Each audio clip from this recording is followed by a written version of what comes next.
I'm just going to give a trigger warning now, because some of the things that you will hear we've talked about them in the headlines, but some of them, when you hear them in detail, will then get you to a place whereby you say there is no option but to change. All right? So what am I talking about? We're looking at the status of senior school education, or we can just broaden that to education in general at some point for this conversation. And we'll be able to do that today with Ms. Claudia Lagat, who is the Assistant Program Officer, Policy Engagement at the Usawa Agenda, and joins us in the room this morning. Good morning. Good morning. Thank you for having me. Thank you for being here this morning. Karibu. Hesbon Otieno Agola is the Deputy Secretary General of the Kenya National Union of Teachers and joins us here as well this morning. Good morning. Good morning. Welcome. Good morning, Kenyans. Karibu sana to the Situation Room. We're going to get into a lot of things today. An apt conversation. Children are going back to school today into the third term, and we're going into a heavy assessment term for a number of classes. And it's also the week that university students resume for the beginning semester of this year. So there's a lot to discuss. Let's get into it. And did you know that letters to TSC are given at State House? All right. We'll talk about that. But before we do that, let's cool things down a bit with Dennis as he gives us today's proverb for your interpretation. Yes, today it is me setting an exam and you responding. Right? The exam today comes from Morocco, our capital, Rabat. A huge country, especially when you talk about tourism. Think about their fabric, think about their creativity and the artistry. When you look at their pottery, look at their tiles, and also their cuisine. So couscous is one of the things that stand out. Many have had different opinions, but when you visit, please have couscous, then tell us how it tastes. Now, the proverb. I pointed out to you the stars, and all you saw was the tip of my finger. I pointed to you the stars, and all you saw was the tip of my finger. Ladies go first. How would you interpret it, Claudia? It's a matter of perspective. Yeah, whatever you see is how you interpret it. Yeah. So I could have a broader perspective of an issue and come up with multiple solutions, or I can just zero into one thing and provide a solution to it. Yeah. So it's perspective. Husband, how would you interpret it? Yeah, I would think about it as people who are not broad-sighted, people who want to think, to look at things at the narrow perspective. Instead of looking far, you might give them direction, and all they will think about is not seeing where you're supposed to go to, but they're seeing the person giving the direction. Yeah. Well said. I'll interpret it, Asante. True. An analogy was shared over the weekend that in education, it's like the 3-stone fire on which you place a cooking pot. So there are the stakeholders, which are the students, parents, and then the teachers or staff in school, and at whatever level, primary, senior school, university. That 3-pronged approach is going to have to take place. So that's why it makes sense that we have a conversation like this. So when we talk about things and we complain about capitation, we complain about, teacher training, we complain about hiring, we complain about a commission, but the end product of what comes out from that process is just as, if not more important than some of the things that we discuss. We're going to start off with this report that the Usawa Agenda has come up with, and that when we're looking at students who go to grade 10, for example, they're going to senior school, and that if we are presenting students in senior school, grade 10, which before would have been what? Our Form 2? Yes. That there's a percentage of these students, to a significant enough of an amount to be concerned, that cannot read or do simple mathematical problems. Is this the case, or are we being overdramatic? I think you do, and that's a valid question. I will begin by saying this. The Kenyan education system is really unequal and unjust. Yeah, because we believe as a Usawa Agenda that our children should get into the education system regardless of where you're coming from, regardless of your background, regardless of your disability status, or just difficulties that you're having, and you should get into the education system and benefit from it. The kind of school you go to should not dictate the outcomes. So that now all the students go to school and all of them are allowed to thrive. But the reality in our education system, and We are approaching Vision 2030. We are 4 years away from 2030. There was a commitment to equity and inclusion, right? So that all the children actually learn. But our data shows, especially the recently launched report, junior school report, that actually 41% of our learners are in grade 7, for example, are not acquiring the competencies in literacy and numeracy as expected. When you go to grade 9, you find 3 out of 10 grade 9s transiting to senior school without acquiring the competencies. So you're looking at a 29% of the learners transiting from grade 9 to grade 10 without acquiring the necessary competencies. What does that mean? That means even the problem did not begin at that level. The problem began at the foundational level, which I think we should start paying attention. That is at the ECD level or at the early years. Because if we do not invest well at the ECDE level, that means our children are just transiting from one grade to another. Then what are we expected to do when we reach grade 7 or grade 9? Yeah, it just reproduces. Because, and then again with the transition policy, where in the past, when I was in school, right, you would actually be in class until you grasp the concepts and move to the next class. But now the issue of the transition policy is you have to move from one grade to another, regardless whether you're getting the concepts or you're not getting the concepts. So you just move from one grade, because even the foundational literacy and numeracy assessment report that we released again this year, majority of the learners are not even acquiring the competencies at grade 4. At grade 6, the numbers increased to 50% of them have not acquired the competencies. So the problem begins at the beginning, at the early years. Wait. Yeah. This grade 6 that you mentioned is particularly worrisome because, and we'll come to you, Hesbon, at some point also, because there is a major assessment that's counted to the overall grade that takes place at grade 6. It's the KEPSEA exam. Then you take another one at grade 9. So and it's competency based, so that competency is what is being tested at that time. And you're telling us that 50% have not reached the competency. So when you're grading, I mean, I can understand that there's a policy for 100% transition, but when you're grading and you can see that there's a problem, do you just, it's like stuff on a conveyor belt, let it just go. Elimu bora elimu, we just go. That's what we're saying. Unfortunately, that is where we are at. And when we produce such reports, honestly speaking, it's just like a postmortem to show us this is where we are. It's a call to action and the cry for the Kenyan child that honestly there is a problem. We appreciate everything that is going. We appreciate the movements that are happening in different spaces.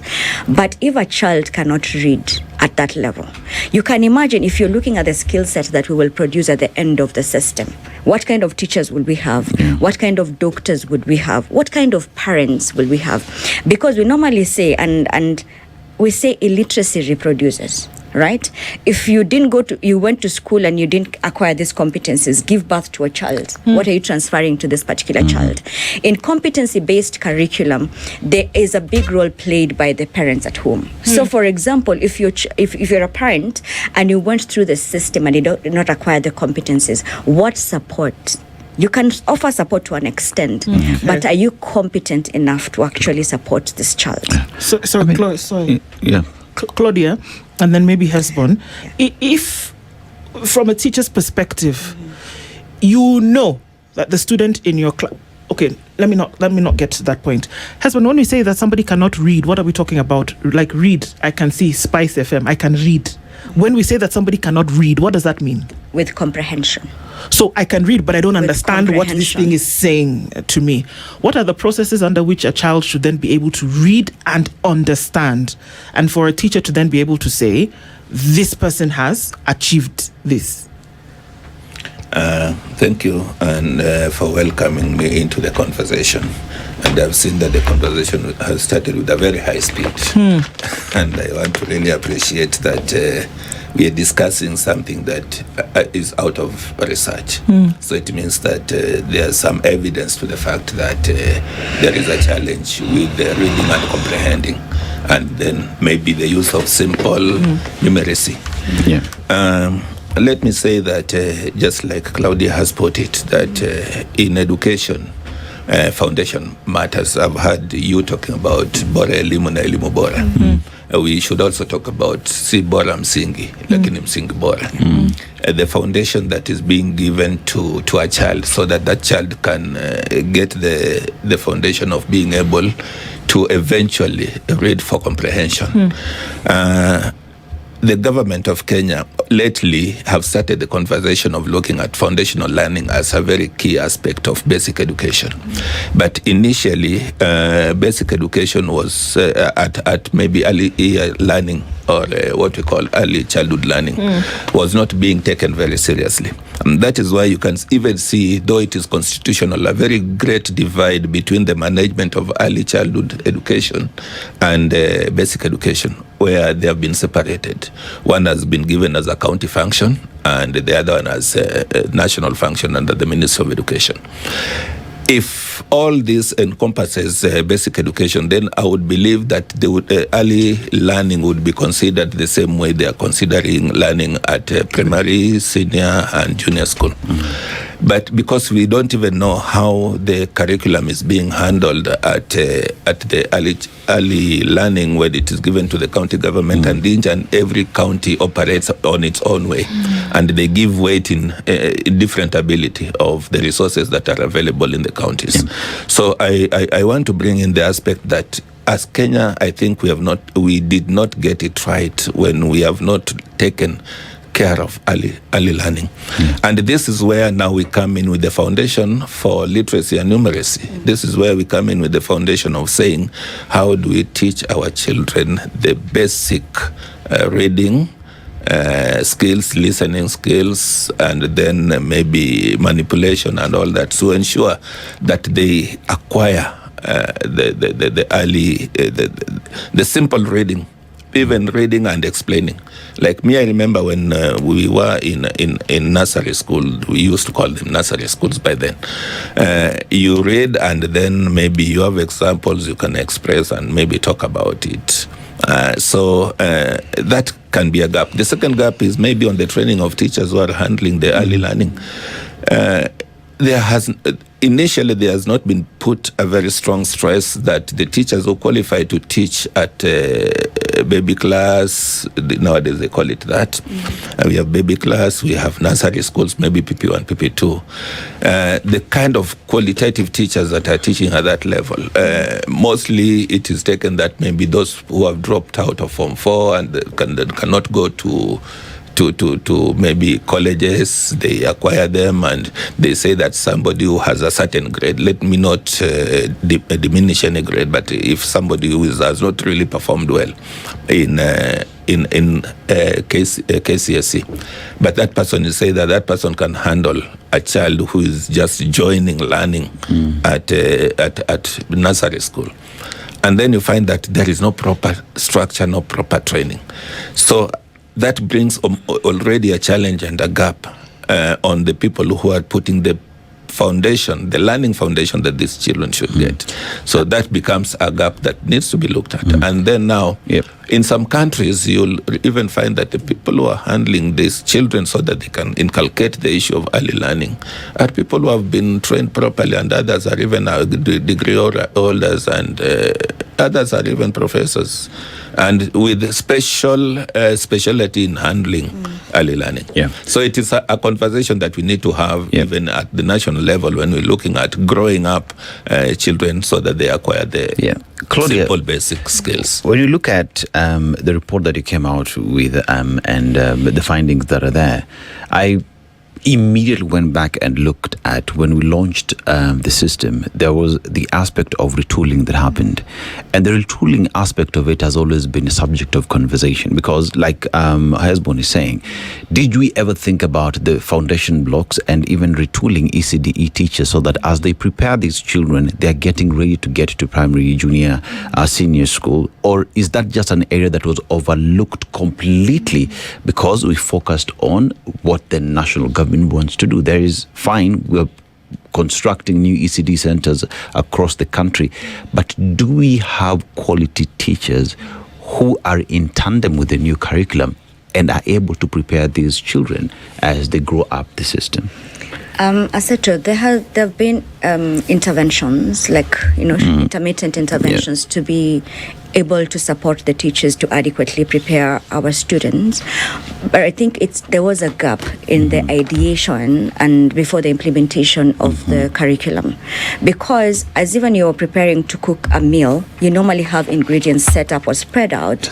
You already have a picture of how you want the meal to even taste or look like before you start cooking. So, and the critical ingredient in the education system, if you ask me, is the teacher. Yes. Because at times we normally say, even if students don't have adequate, maybe a classroom, but if the teacher is well trained, the curriculum will be delivered. So I think in the ideation and the planning of the CBE curriculum, there was limited thought through on the teacher and limited preparedness on the teacher to adequately prepare the curriculum, and especially the ECDE, because as Mr. Hesbon has said, the ECD now is a county function, right? And there's no standardization in how the ECDs are managed at the county level, where different counties are running the initiative the way they want or the way they envision. So currently there is no standardization of how even the curriculum should be tailored, the delivery, employment of teachers, issues of salaries. So I think that was not paid attention to, and it's not too late. We can still rethink that and review it and start doing things right. I mean, the challenges that we see in senior school, Hesbon, today, one looks at them and asks the question, if you look at those in school right now, started at grade 3, if I'm not wrong, they've gone through the process that now they are in senior school. And this is that class that is called the guinea pig of CBE. Each and every single challenge, they are the ones who've dealt with it. But we're talking about close to 9 years of the same, right? And as we talk about the same, are we allowed to still say that we are figuring it out, that we are dealing with the problems that exist? Because at the end of the day, whoever graduates at the end of the process is an individual who will plug back into the community and society and push this country forward. Do we have the luxury of saying we're still figuring it out? Let me say that luxury is not there. And it's unfortunate that the current cohorts of grade 10 who are moving to grade 11 next year are the guinea pigs of the system. And if they are the guinea pigs of the system, because every other time you prepare the next level of teaching to handle them, then it would be most unfortunate that then as they graduate at grade 12, moving to the university, and even now I want to believe that the universities are still struggling to come up with the units that they are going to handle as they graduate, that there was no proper planning for or early preparation for the people who was supposed to handle this as it was being rolled out. And I think the mistake was in the education sector. We had a lot of conversation and pull and push without really properly agreeing that this was the general direction we wanted the transition from the former system of education to the current one. I think there was a lot of politics in it also, and it really cost us time.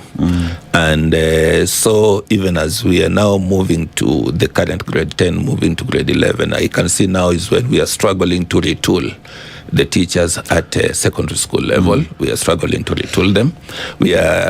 It is fortunate that at some level, the universities, not the universities, but the teacher training colleges are graduating teachers who are CBE compliant, but now recruiting them to the field to come and fill in the gap is another challenge, because also there is the recruitment. People are saying that maybe first out of college, first in. And first out of college are those who are not CBE compliant. Exactly. Yeah, they are not CBE compliant. And we have the CBE compliant who will end up not even being recruited. So we are not really dealing with the challenge that is there. So I want to believe that we still have a lot of conversation in the ministry, and some things must just be forced in if it has to work. So devoid of politics. Yeah. Devoid of politics. If and devoid possible. of what you are saying. Politicians employing on behalf of TSC. Okay. Because I mean, since we've decided to open the door, let's walk in. I mean, is that not true? No. I'm on that. You're getting okay. Let's go. I'm on that because now the level of employment that we are having now should not be bora kazi mtu apewe kazi. It is you upewe kazi kwa sababu that skill and that knowledge that you have is relevant to the competency-based education that we want to apply, and we have the 3 pathways. Each and every pathway should be well equipped, even as we want the children to learn. When we want to talk about social sciences, we want to talk about creative sciences, we want to talk about STEM. When we are recruiting, when you give a politician letters to go and give out, will they be considering all these factors and all these shortages that we have in the areas of need and demand? So these are the things that are really eating into our education system. And so when we talk about quality not being provided, then we have very many other things that are bringing up the gaps that we are experiencing. And we are not ready to take the bull by the horn. So whereas education is an equalizer across, what it also does is that it provides a platform for what even happens at higher levels called critical thinking and discernment, that you can do certain things because of it. It sounds to me that the way this education system is going, that it is keeping people handicapped. It is not designed for people to get from one level of thinking to the next. It is designed to just keep you operating at, you know how your fuel tank can just be there with that extra tank there and you think itanifikisha mahali. That is what we are doing, because we're not topping up. We are just, like you said, we then retool teachers, but then first one out is first one in. So you say, okay, now what do? I give a bunch of letters to somebody at State House to hand them out to the ones who came first out. But we have a new system that demands certain things for the crop of children that you're passing through. But somehow we cannot make the connection that the people who have been trained on this system are the people who should be delivering the education in that system. Tell me I'm the one who's crazy. I don't understand. And no. Let me tell you, because this thing, the way you've just said, it builds on another. Right? Alias builds on this primary. Primary builds on, on the JS, senior school, and then now the tertiary. We're discussing junior school yesterday, and we had a teacher in the room agreeing to the realities on ground. For example, JS is supposed to be the foundation of the pathways, STEM, arts and sports, and social sciences. But based on our junior school report, you still find majority of the schools do not have functional laboratories, functional computers, functional libraries. There are not sufficient teachers who are trained to teach our children in their areas of interest. That's what we're doing. You would find over 50% of the teachers are for social sciences, 33% are STEM. The rest, almost like 8%, are on arts and sports. So if we do not prepare our junior school students, this is where now they're navigating their interests, their desires. They actually want to know where does my future look like. So if you're not fixing this at this level, we're just transferring problems to senior school. And now when we are going to talk about the senior school report that we launched as our agenda this month, you will see the glaring differences between cluster 1 and cluster 4. Because I tend to feel like the recategorization of school was made, right? Changing the school from national, extra county, to now sub-county, to cluster 1, 2, 3, and 4. But the systemic and structural issues have not changed. We're still experiencing the same problem. And you can agree, even during the admission of grade 10 students, there was crumble and partition for cluster 1 schools. Yes, there was. And if you sit down as a parent, where would you want your child to go? Of course, you honestly, want cluster 1 school. Yeah. Because we tend to look at the outcomes and peg it on learners' ability. Yeah. But that's not true. Because school level factors contribute to the overall outcomes of our children. They do. So I'd just like to highlight so that you know why particular parents were pushing for learners to go to cluster 1. The first inequality I'd like to mention, I think this was the highlight of our report. A child who attends a cluster 1 senior school is more than 8 times as likely to score a mean grade of C+ and above as one in a cluster 4 senior school. A child who attends a cluster 1 senior school is more than 8 times as likely to score a mean grade of C+ and above as one in a cluster 4 senior school. This relates to our KCSE results. Majority of the C, D's and the E's are accounted for by cluster 4. So the data just speaks to each other. And the saddest reality is a majority of our children go to cluster 4 schools. Yes. You know, because cluster 4 schools are majority of schools in this country. The cluster 1 schools account for 3% of our learners. And when you look at our senior school data, cluster 1 schools are better equipped in all manner of ways. Let me just mention one thing so that you know. Currently, you would hear things like cluster 1 schools are overcrowded. Fact, because our data shows a typical cluster 1 school has almost 7 times as many learners as a typical cluster 4 school. You would find, for example, in Form 4, the former system, 844, you would find Form 2, in cluster 1, there are 560 learners. You go to Form 3, 403, Form 4, 365. That is cluster 1 school. Yes. You go to cluster 4, Form 2, 62 learners, Form 3, 58, and Form 4, 54. Would you be surprised when we were hearing reports during the admission of grade 10 that some cluster 4 schools do not have learners? Do not have any learners. These are the realities. As a parent, you would want your child to go to a good school, and already there's a linkage of performance where you're seeing cluster 1 learners are performing better than cluster 4. I have a question. Yes. Education is supposed to be an equalizer in the society, right? And even when we're getting into CBE at the time, these clusters categorization had been removed. Why? So that we would see some semblance of equality in our societies. Because I was asked this question once by someone from the United States. Why do we have national schools and we have provincial schools, as it were, or even village schools, let me put it like that, where education is provided for equally across board to all the students? So what does this mean when you see some schools have more investments than the other, yet the exam is one for them to proceed to the next level? At that particular point, one asks the question then, when you talk about CBE and education as an equalizer, that each and every single student should be able to access affordably so, and that does not exist, what exactly are we implementing? Where is justice when it comes to offering education to our children?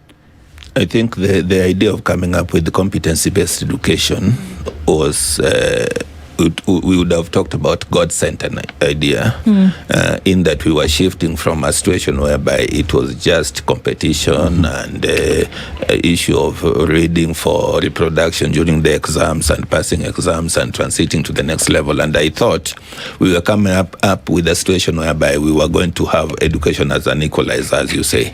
And even in the greater thinking was that even we would look at equity in the distribution of resources, infrastructure, and every other thing, so that we would get those schools that we would consider as cluster 4 now and cluster 3. Initially there were sub-county and county schools, that this kind of schools would be upgraded to the level of being given the required infrastructure that would assist maybe enough laboratories for maybe chemistry, science, physics, and even maybe home science room, IT, but so that you could uplift the quality of this school, so that there would be no scramble that she's talking about, Claudia is talking about, that every other person is running for cluster 1 school because of quality. And we thought the government would really say, how do we invest to uplift these other schools, so that each and every region in this republic, if we are not talking about counties, have qualitative classrooms such that people are not all running to the schools that were initially being considered as national schools or ex-county schools, which are now at cluster 1 and cluster 2. I think the implementation is the challenge and the problem in this country. That what we have even done about this clustering, we have just changed the names. We have not changed the schools. It is just changing that now, instead of saying national, ex-county, we have talked about clusters. We are going back to the initial idea. You cannot do the same things the same way and expect different results. And that is why this crumble will be there. I think it is high time. Yesterday, I was talking to in another studio, and I was saying, as stakeholders in education, we need to really rethink education. We really need to rethink education if we want to have education as an equalizer, where every child gets the same quality. Some people were even talking about that now we have entered into the struggle of transporting our children from our region to other regions to go and acquire education. While we had said that you don't need to take your child far, your child can get quality education where you are. Now all these challenges are with us because we are just making conversations, we are just making policies, but we are not really applying the policies the way they're supposed to be. And that is even where now we are politicizing education. We are politicizing education. And that is not what we should do. Education should not be politicized. Education should be an eye open to the Republic, building of human resource, the human capital that we require. And that does not give boundaries on how we need to politicize. Claudia, I want to bring you in and just ask the question. When we talk about changing the education system, the change as well that we saw CBE being introduced, one would have said that it is the eureka moment that Kenya needed for us to fix our education. But is it that the system does not wants to maintain the status quo because that's how we've run business all along? Is the system destroying the education that ought to be given to the children of Kenya? Aseto, a CBE education system is very good if implemented correctly, because the system equips our children with the necessary competencies to thrive in school and also to thrive in life. Because you're looking at competencies like collaboration, communication, critical thinking. These are skills that you need as an individual, whether you're in or out of school, to be able to make it in life. If you're a business person and you have the skills, it makes sense. So I agree, the system is good, but I would still go back to what we've said here before and even now, that the implementation it wasn't done. Is it by design? I don't think so. I don't think so. I don't think it's by design. I think what happened was just a rash decision. If we would have taken time and listened to what the stakeholders were saying at that particular time, because there were people who were vocal before the implementation of the CBA saying, yes, the system is good, but could we ensure that we have like a costing for the system, for example, and then analyze and see what would it cost for the government to educate a child from early years to senior school. And then when you have that in place now, start rolling out the education system, keep evaluating, keep monitoring, and see where to fix. So I think I would stand by saying that the education system is good. Where the challenge is implementation, and just people taking accountability and not realizing that a child will only be a child once. When someone misses that opportunity, we have ruined the destiny of that particular child. I keep saying, like as I'm a staffer to Sawa Agenda right now, it's an opportunity that I'm stewarding. What is my contribution to the education sector? So for every person in the education sector, every stakeholder, what will the next generation say about what you did? Because let me tell you, whatever we sow, we will reap in the next 5 years by the kind of workforce that we have. Let me just paint the picture of the senior school a bit by data, because the conversation we want to have is let data and evidence guide policy, planning, implementation of projects as well. So the disparities between cluster 1 and cluster 4 and even special schools, it's good to mention that we have special schools in our country that are going through a really, really difficult time. Because if you do not take care of the learners in special school as well, that means like what are you actually doing to their lives? So I'll mention facilities in terms of data so that we have a full picture. In terms of ownership of ICT resources, comparison between cluster 1, cluster 4 and private and special schools, you would find that cluster 1 schools have a national average of 89.8% of schools have operational computer labs, compared to cluster 1 at 18.6%. of schools have operational computer labs. You look at special schools, they are at 42.1%. So at this particular point, there's the cluster 1 schools that have 3% of our learners are still leading in ICT. Right? When you go to libraries, right? Because when you look at libraries, you're looking at learning resources. And if you want to improve your literacy and understanding of concepts, you need resources, books, library, well organized. You would find that nationally, 38% of our schools, senior schools, have a library. Majority of the schools as well, 29% cluster 4 have libraries. When you look at cluster 1, they're at 79%. What is critical for STEM, and the government would like to have 60% of our children pursuing STEM pathways competently.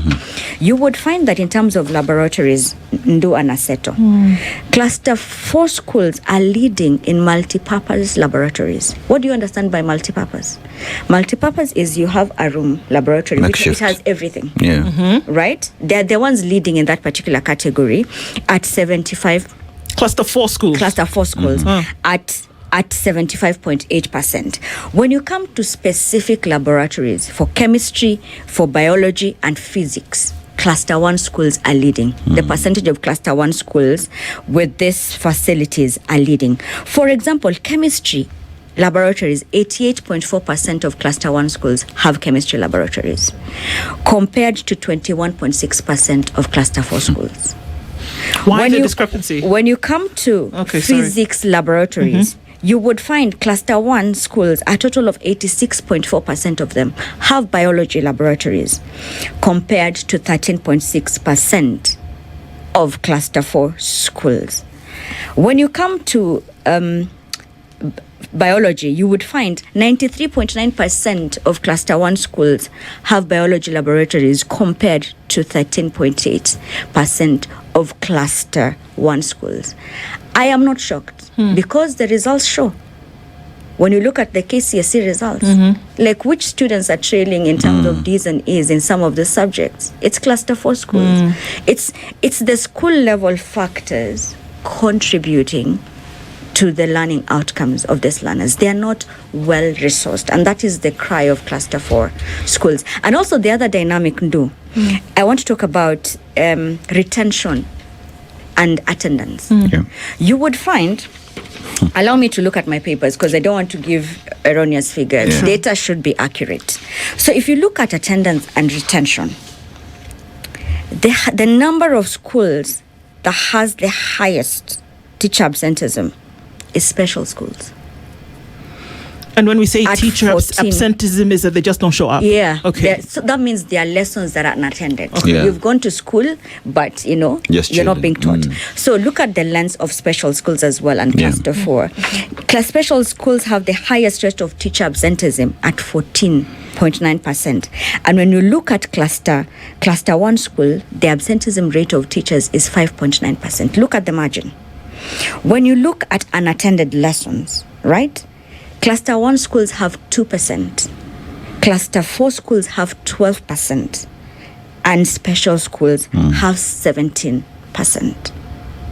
So at the end of the day, if there's unattended lessons, if there's teacher absenteeism, what does that mean? Students are missing out on, if you are set to learn a particular topic today and the teacher didn't come, right? That means you're missing out. And at the end of the day, there's the aspect of syllabus completion. So what happens to these particular children in this kind of school? So the disparities just keep widening from facilities, and then from also the issue of learning that is not happening in the classrooms. And I think it's time we start. There's the disparities in terms of cluster 1 to 4, but through our conversations of junior schools as well, it's to bring to the fore the challenges that learners with disability are experiencing. You would find, I would say for me, it's not that they cannot acquire the competencies that are needed. It's just that the system has failed learners with disability. In terms of teachers as well, you would find, like from our data, 2 in 100 senior school teachers are trained on special needs education. 2 in 100 teachers nationally are trained in special needs education. The biggest challenge affecting learners with disability is personnel. Lack of competent personnel. Then couple that with government funding, limited government funding. There's an issue of infrastructure as well. And then lastly, there's an issue of learning materials, right, like the Braille and all that. So I think it's a conversation that we should bring more to the fore, the challenges affecting learners with disabilities. Because at the end of the day, honestly, we're not playing on the same level ground. Husband, there was a presidential working party on education reforms that did a tour of the country, we assume, and there were certain things that came out as a result of that. One of the big issues was that by the time the current grade 10s started in January this year, that there would be the decategorization of schools. That was one of the things that was on the agenda. It's clear that hasn't really happened. I mean, it's gotten a different it's gotten a different name, but the formation still kind of remains the same. Grade 10s will go to grade 11 in January, and next year we'll see the final class of the 844 system go through, and it'll be done. Have we seen anything that we can say has been significant in the change that would help us say, okay, this system, its implementation is working, and that what would need to happen to ensure implementation? Is it money, resources, goodwill?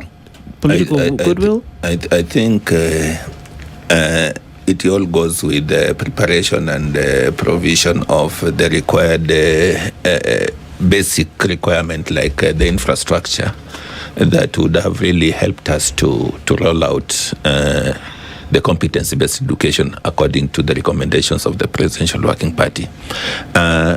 We do not have adequate infrastructure in all these schools, more so in cluster 3 and cluster 4. There is inadequacy.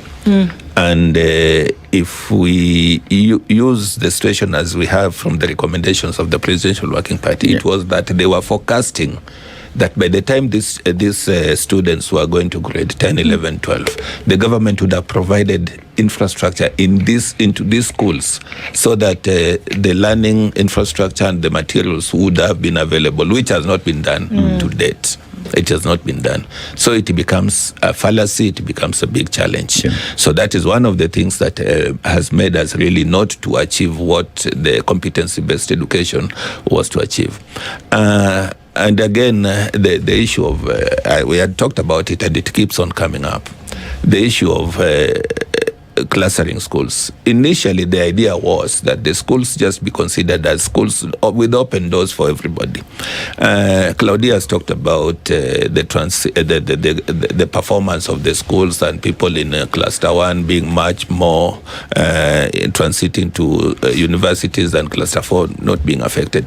You also look at the level of students who graduate to go to cluster 1 vis-a-vis the level of students who will be left to go to cluster 3 and 4. That also dictates that definitely if, I'm sorry to say, that you can classify students as in the current system. Yeah. We have who achieve very highly, exceeding expectation. You have those who meet expectation, those who are below expectation, approaching expectation. So you'll find that maybe those who are exceeding expectation will rush to will be readily admitted to cluster 1 and others cluster 2. So what do we expect in cluster 1 and 2? That those students in cluster 1 and 2 are already university material, whether you like it or not. And then those students in cluster 3 and 4 are confined to either be people who will transit to other levels of education, maybe tertiary institutions, or even others will be dropouts. Yeah. You expect that. And that is why we have this challenge. The government has not really come out to say education is an equalizer. People with different abilities, but being given the same level playing ground to ensure that each and every person's individual ability is identified, the competencies that you have, so that we can hit at that competency and bring in a wholesome citizen who can contribute into the building the nation. Like that child who cannot maybe make it to the university, but can get a way of going maybe to the pathway that can support this child in future. I'm happy to say that maybe the government is really struggling, like in the sports, building infrastructure, like they're developing stadiums and all those kind of things. Developing stadiums is one thing, and utilizing the stadiums for the purpose for which they're supposed to be used is another thing. Yeah, so how are we structured to ensure that we do not develop white elephants? Yeah. Yes. So what I'm saying is, despite the fact that competency-based education is a good thing, and the original plan and even the focus, even the Presidential Working Party, was to make things work, but the implementation is below par. I mean, Claudia, and that is where we have the challenge. The report from the Presidential Working Party should have informed policy. You look at what stakeholders are saying, including the research that you have, one would say data is king and should help you fix the problems there are and improve in the future.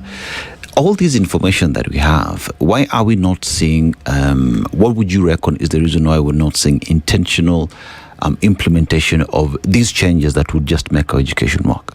I would say the issue of accountability. And I'll keep saying it stops with the leadership at all levels.